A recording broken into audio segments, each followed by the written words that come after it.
Sir അതുപോലെ നമുക്ക് നമ്മുടെ സാറ് കണ്ടിട്ടുള്ള നമ്മുടെ ചലച്ചിത്രങ്ങളിൽ വെച്ചിട്ട് മനസ്സിൽ തങ്ങി നിന്നിട്ടുള്ള ഒരു സംഗീത പ്രാധാന്യമുള്ള സിനിമകൾ ഏതൊക്കെയാണ് സാർ? എനിക്ക് ഈ ലോക സിനിമ എന്ന് പറഞ്ഞാൽ എനിക്ക് എൻ്റെ ചുരുക്കം എൻ്റെ എന്താ പറയുക ഒരു ലിമിറ്റഡ് ആണ്, മലയാളം മാത്രമേ ഉള്ളൂ. പലതും കണ്ട് പോയിട്ടുണ്ട്, അതൊന്നും നമുക്ക് ഓർമ്മയില്ല. പക്ഷെ കൊച്ചിലെ കണ്ട ഒരു സിനിമയുണ്ട്, 2 സിനിമ. അത് എന്നെ വല്ലാതെ ഞാൻ അനവധി പ്രാവശ്യം കണ്ടിട്ടുള്ള സിനിമകളാണ്. അതിലൊന്ന് കാഞ്ചന സീത, അത് ജി അരവിന്ദൻ എന്ന സംവിധായകൻ്റെ കാഞ്ചന സീത എന്ന ചലച്ചിത്രം. അത് CN ശ്രീധരനായരുടെ നാടകത്തെ ആസ്പദമാക്കി അതിനകത്തെ ജസ്റ്റ് ഒരു 1 ലൈൻ ട്രീറ്റ്മെൻറ്റ് എടുത്തിട്ടുള്ളൂ അദ്ദേഹം. കാരണം പ്രകൃതി എന്നത് സീതയാണെന്ന്, സീതയെ പ്രകൃതിയായിട്ട്, അപ്പം അതിനകത്ത് സീതയെ കാണിക്കുന്നില്ല, ഇങ്ങനെ പ്രകൃതിയെ കാണിക്കുന്നത്. അപ്പം അതിൽ ലവകുശന്മാരുണ്ട്. അപ്പോൾ ഈ യാഗാശ്വത്തെ പിടിച്ച് ഇവർ ലവകുശന്മാരെ കിട്ടുന്ന ആ ഒരു ഭാഗമുണ്ട്. അപ്പോൾ അതിനകത്ത് ഈ കാസ്റ്റ് ചെയ്തിരിക്കുന്നതൊക്കെ ഈ മറ്റേ ഹൈദരാബാദിലുള്ള ഉൾപ്രദേശത്തിലുള്ള ഏതോ ട്രൈബിലെ ആൾക്കാരെയാണ് അരവിന്ദൻ കാസ്റ്റ് ചെയ്തിരിക്കുന്നത്. താടി വെച്ച രാമനും ലവകുശന്മാരെ ഇങ്ങനെ ഒരു കറുത്ത, അവരിങ്ങനെ ആ ഒരു ആ കുതിരയുടെ പുറകെ ഓടുന്നൊക്കെ ചില സീൻസ് ഉണ്ട്, കാട്ടിലൂടെ പോകുന്ന.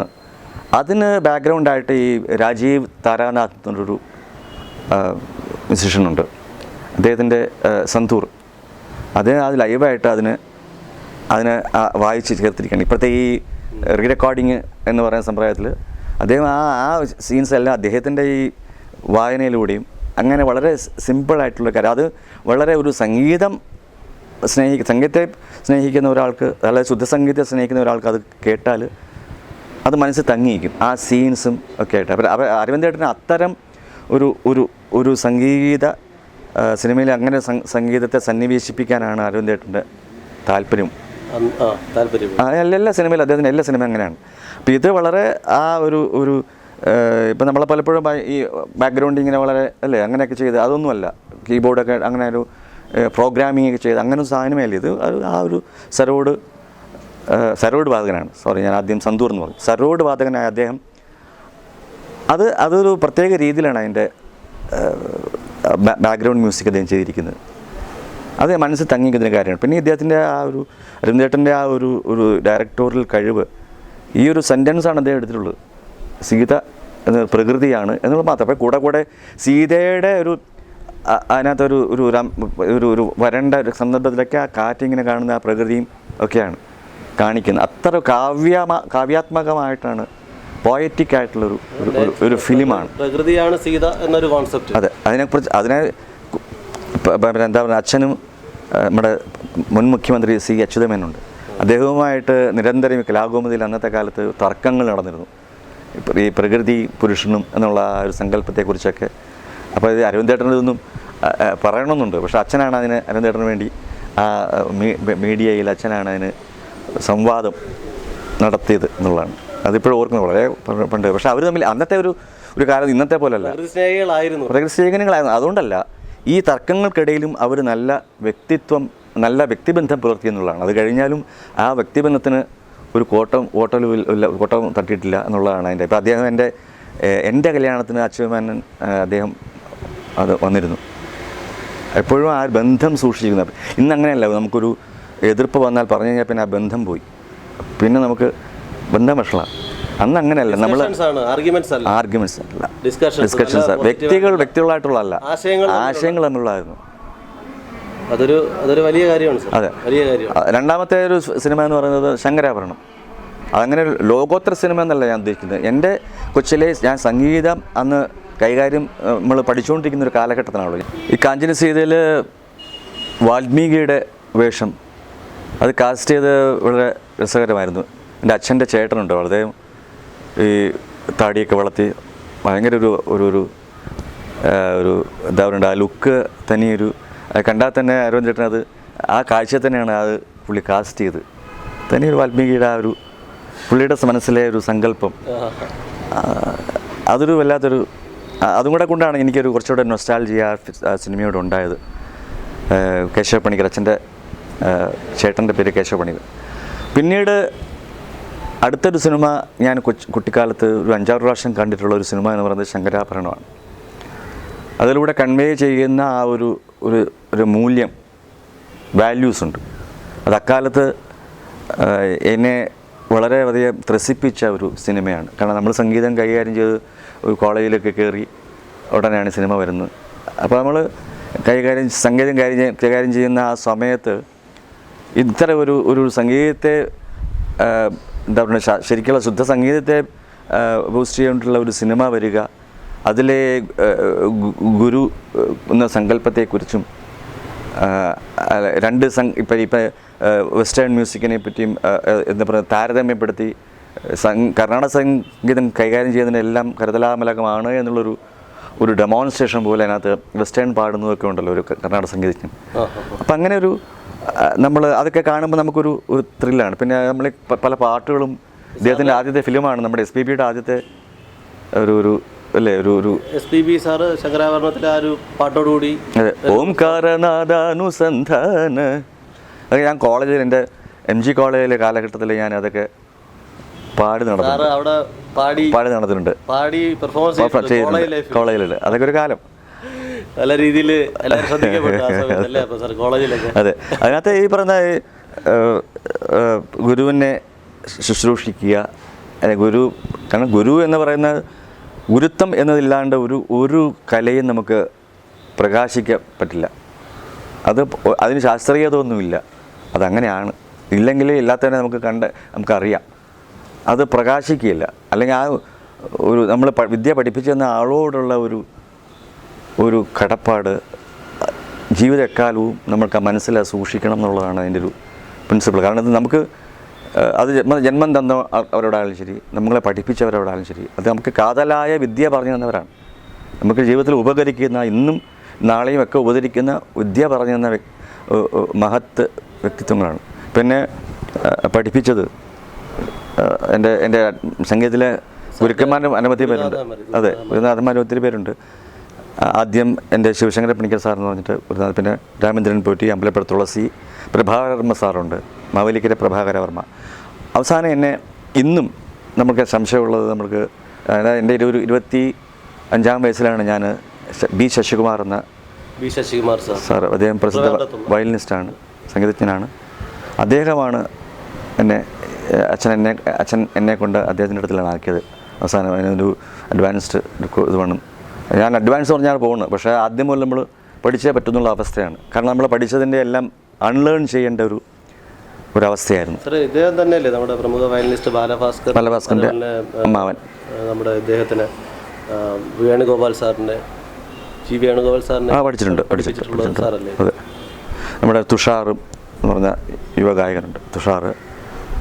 അപ്പോൾ അങ്ങനെ ഒരു സ്ഥലത്ത് എത്തിയപ്പോഴാണ് നമ്മൾ സംഗീതത്തിൽ കുറച്ചുകൂടെ ഒരു ഉൾക്കാഴ്ച ഉണ്ടാകുന്നത്. ഇതൊക്കെ അപ്പോൾ ആ ഉൾക്കാഴ്ച തരുന്ന അവരാണല്ലോ ഗുരു എന്ന് പറയുന്നത്. നമ്മുടെ അന്ധകാരം മാറ്റിത്തരുന്നവരാണ് അല്ലേ സദ്ഗുരു, നല്ല ഗുരുക്കന്മാർ. അപ്പം അങ്ങനെ ഒരു സംഗീതത്തിൽ എൻ്റെ മനസ്സിലുണ്ടായിരുന്ന അന്ധകാരം മാറ്റിത്തന്ന ഗുരുനാഥന്മാരിൽ അഗ്രഗണ്യനാണ് ശശികുമാർ സാർ. അതാണ് സംഗീതത്തിൻ്റെ കാരണം ഇത് എപ്പോഴും നമുക്ക് വരുമെന്ന് പറയാൻ പറ്റില്ല. ഈ ഒരു ഗുരുനാഥൻ വരിക, നല്ല വഴി എപ്പോൾ വരിക, അതാണ് നമ്മുടെ നല്ല കാലം എന്ന് പറയുന്നത്. അല്ല നമ്മുടെ ജീവിതത്തിൽ എന്തെങ്കിലും ആയിത്തീരുന്നതല്ല, നമുക്ക് വിദ്യ ശരിയായിട്ട് കിട്ടുക എന്നതാണ് നമ്മുടെ ഏറ്റവും വലിയ ഭാഗ്യം എന്ന് പറയുന്നത്. എന്തെങ്കിലും ആയിത്തീരുക എന്നുള്ളത് പിന്നെ അടുത്ത കാര്യം, രണ്ടാമത്തെ കാര്യം. അതുപോലെ സാറിൻ്റെ ഇപ്പോഴുള്ള പ്രോജക്ട്സുകൾ, അതിലെ ഫ്യൂച്ചർ പ്രോജക്ട്സുകൾ എന്തൊക്കെയാണ്? അതിലെ ഈ സംഗീതത്തിലെ ഈ റിസർച്ചുമായിട്ട് ബന്ധപ്പെട്ടിട്ട് എന്തൊക്കെ കാര്യങ്ങളാണ് ഇനി ചെയ്യാൻ ഉദ്ദേശിക്കുന്നത്?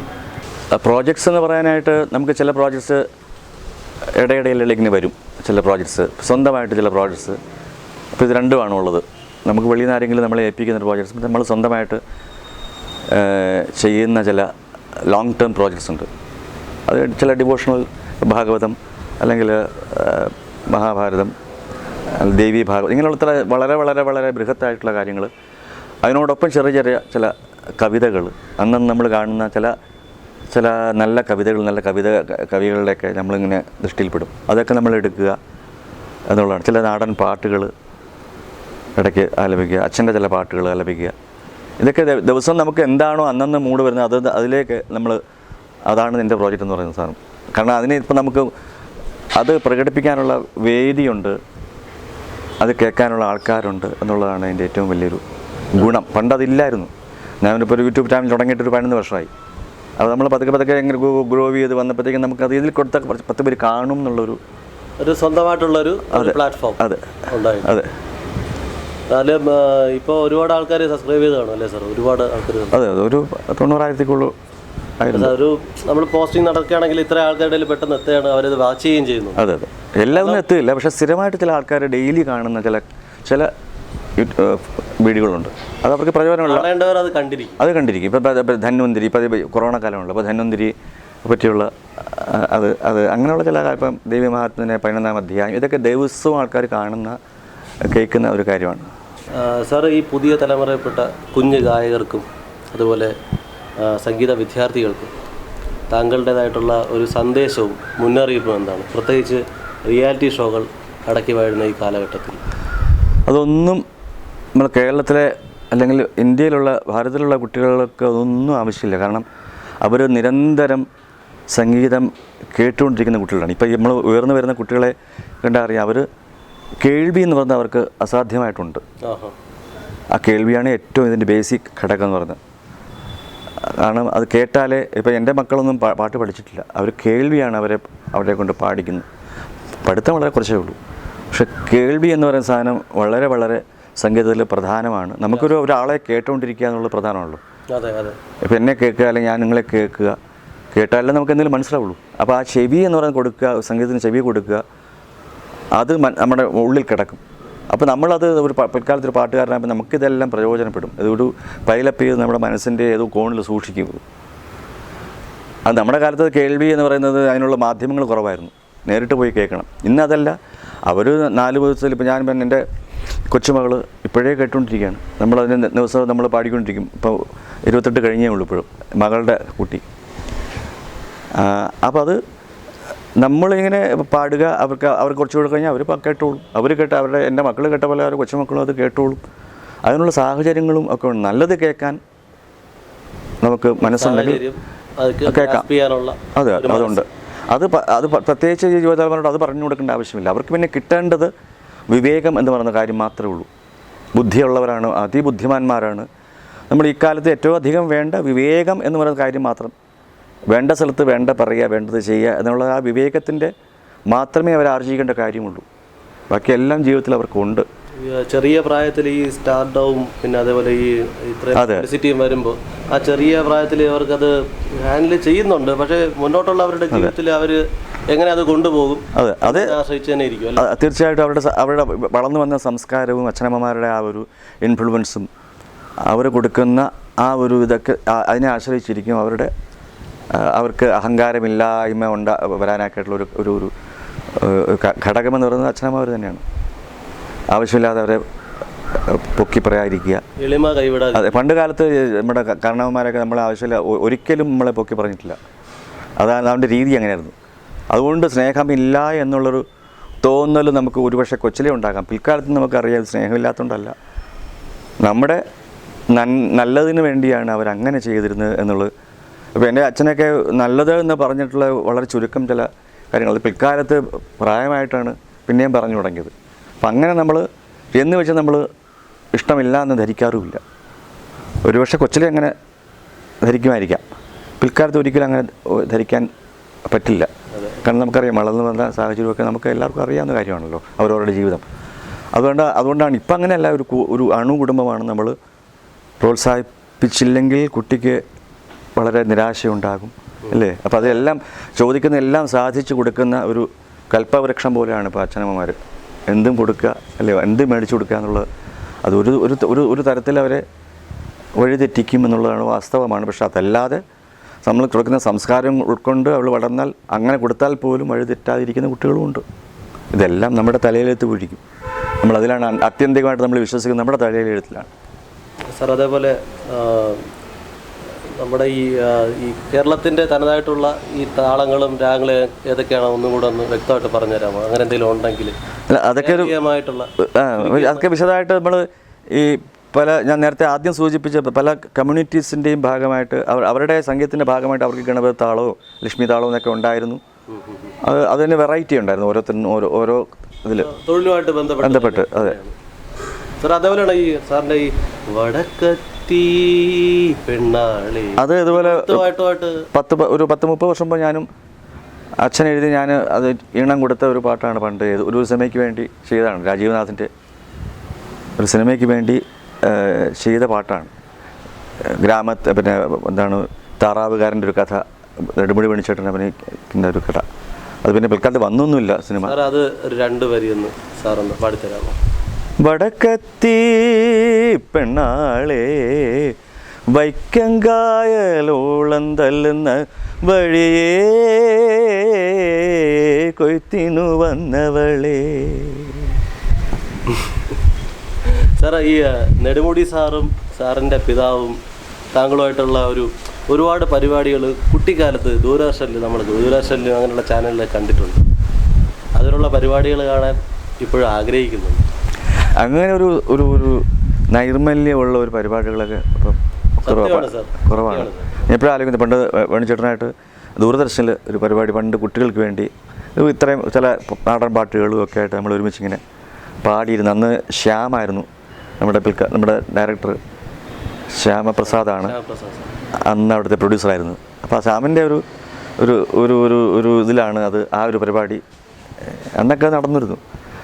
ഇപ്പോഴും അത് നടത്തിയാൽ കാണാൻ ആൾക്കാരുണ്ടെന്നുള്ളതാണ് വാസ്തവം. ഉണ്ട് സാർ, ഉറപ്പായിട്ടും നമ്മുടെ വീട്ടിലെ കുട്ടികൾ ഇത് ശ്രദ്ധിക്കാറുണ്ട്, മുതിർന്നവർ ശ്രദ്ധിക്കാറില്ല. അതെ, അത്തരം കുട്ടികൾക്കുള്ള വളരെ നിഷ്കളങ്കമായ ഈ പാഠ്യ പരിപാടികൾ ഇപ്പോൾ ഉണ്ടാകാറില്ല എന്നുള്ളതാണ് സത്യം. മാത്രമല്ല, അത് മിക്കതും പ്രകൃതിയെ കുറിച്ചിട്ടുള്ളതാണ്. ഒരു മരം മുറിച്ചിടരുത് എന്ന് പറയുന്നതായിരിക്കാം. ചിലപ്പോൾ ഒരു ജീവി മറ്റൊരു ജീവിയെ സഹായിച്ചതായിരിക്കാം. ഇങ്ങനെയുള്ള വളരെ പ്രകൃതിയുമായിട്ട് കണക്റ്റഡ് ആയിട്ടുള്ള നാടൻ ഈരടികളാണ്.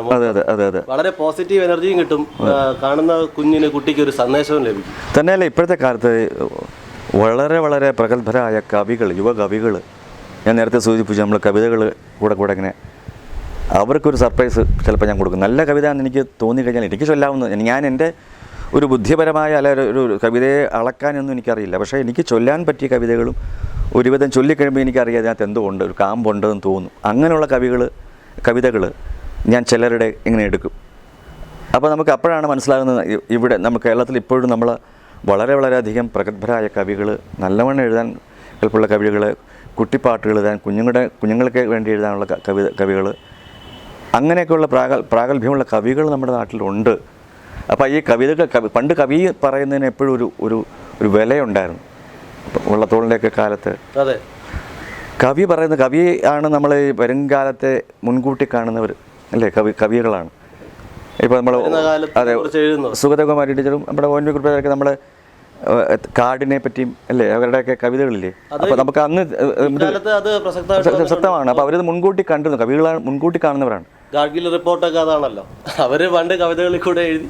അപ്പോൾ കവികൾക്ക് എന്ന് നമുക്ക് സമൂഹത്തിലൊരു മാനം, അവർക്കൊരു മാന്യത വരുന്നു, അന്ന് നമ്മുടെ സമൂഹം നന്നാവുള്ളൂ എന്ന് വിശ്വസിക്കുന്ന കൂട്ടത്തിലാണ്. അത് നഷ്ടപ്പെട്ടിട്ട് കുറേ നാളായി. അപ്പോൾ അവരുടെ കവിതകൾ വായിക്കുക, നമ്മുടെ കുട്ടികൾ അവരുടെ കവിതകൾ ചൊല്ലി പഠിക്കുക, പഴയ കവികളുടെയും ഇപ്പോഴത്തെ ആനുകാലികമായ, കാരണം എന്നാലേ നമുക്കത് അവർക്കൊരു പ്രോത്സാഹനമാവുള്ളൂ. അവർക്കിത് എഴുതണ എന്തെങ്കിലും മോട്ടിവേഷൻ വേണ്ടേ? അപ്പോൾ അതുകൊണ്ടാണ് പലരുടെയും ഞാനിങ്ങനെ കാണുമ്പോൾ നല്ല കവിതകൾ, എനിക്ക് ചൊല്ലാവുന്ന കവിതകൾ പറ്റിയതുണ്ടെങ്കിൽ ഞാനത് ചൊല്ലുന്നത് അതൊരു മോട്ടിവേഷനാണ് അവർക്ക്. അവർ വീണ്ടും കവിത എഴുതാനായിട്ട്. അങ്ങനെ ഒത്തിരി അടുത്തിടയ്ക്ക് ഒരു സജിമോൻ എന്ന് പറഞ്ഞൊരു അദ്ദേഹം, സജിമോൻ CG ആചാര്യ, ശരിക്കും അദ്ദേഹം എന്താ പറയണ്ട ആശാരി പണിയാണ്. കട്ടില ഞാനൊരു അദ്ദേഹത്തിൻ്റെ കവിത ചൊല്ലിയിട്ടപ്പോൾ അദ്ദേഹത്തിന് അത് കേൾക്കാൻ പറ്റിയില്ല. രാത്രി ഞാൻ ചൊല്ലുന്ന കാര്യം പറഞ്ഞുമില്ല, ചൊല്ലി ഞാൻ ഇട്ട് അദ്ദേഹത്തിന് അയച്ചു കൊടുത്തത് അദ്ദേഹത്തിന് കേൾക്കാൻ പറ്റില്ല. അപ്പോൾ അദ്ദേഹം വേറെന്തോ പണിക്ക് പോയിട്ട് അർദ്ധരാത്രിക്ക് വീട്ടിൽ വന്നിട്ടുണ്ട്. അപ്പോൾ അതിങ്ങനെ ജീവിതത്തിൻ്റെ പല ഘട്ടങ്ങൾ നമ്മൾ കടന്നു പോകുന്ന ആൾക്കാരുണ്ട്, ജീവിക്കാൻ കഷ്ടപ്പെടുന്നവരുണ്ട്. അതിനിടയ്ക്കാണ് ഈ സർഗാത്മകത അവർ വെച്ച് പുലർത്തുന്നത്. അപ്പം അങ്ങനെയൊക്കെ നോക്കുമ്പോഴത്തേക്കും കവിത എന്നൊക്കെ പറഞ്ഞാൽ ഈശ്വരദത്തമാണ്, സംഗീതം ഈശ്വരദത്തമാണ്, അല്ലേ? അപ്പോൾ അത് എന്ത് പ്രൊഫഷണെന്ന് നോക്കിയിട്ടല്ല ഈശ്വരൻ ഇത് കൊടുക്കുന്നത്, കഴിവ് കൊടുക്കുന്നത്. അത് കൊടുക്കുക, അത് പോഷിപ്പിക്കാനായിട്ട് അവർ എങ്ങനെ ശ്രമിക്കുന്നു എന്നുള്ളതാണ് അതിൻ്റെ വിഷയം. സംഗീതമായാലും ഞാൻ എങ്ങനെ അതിനെ കൈകാര്യം ചെയ്യുന്നു, ദിവസവും അതിനെ മൂർച്ചപ്പെടുത്തി വെക്കുന്നു എന്നനുസരിച്ചാണ് എനിക്ക് നാളെ പാടാൻ പറ്റുള്ളൂ. ഞാനെങ്ങനെ അതിനെ കൈകാര്യം ചെയ്യുന്നതനുസരിച്ചാണ്. അപ്പോൾ അതുകൊണ്ടാണ് നമ്മൾ ദിവസവും കഴിയുന്നത് നമുക്ക് പാടണം, ദിവസവും ധാരാളം പാടണം എന്നുള്ളൊരാഗ്രഹം മാത്രമേ ഉള്ളൂ. എന്ത് പാടണം എന്നുള്ള നമ്മളെ ഓരോ ദിവസം നമ്മളെ തോന്നിപ്പിക്കും, കൊണ്ടെത്തിച്ച് തരും, അത്രേ ഉള്ളൂ. അപ്പോൾ പാടണം എന്നുള്ള പാഷനാണ് നമ്മൾ കുട്ടികളെപ്പോഴും നമ്മൾ വെച്ച് പുലർത്തേണ്ടത്. ബാക്കിയുള്ള കാര്യങ്ങൾ താനേ വന്നുകൊള്ളും.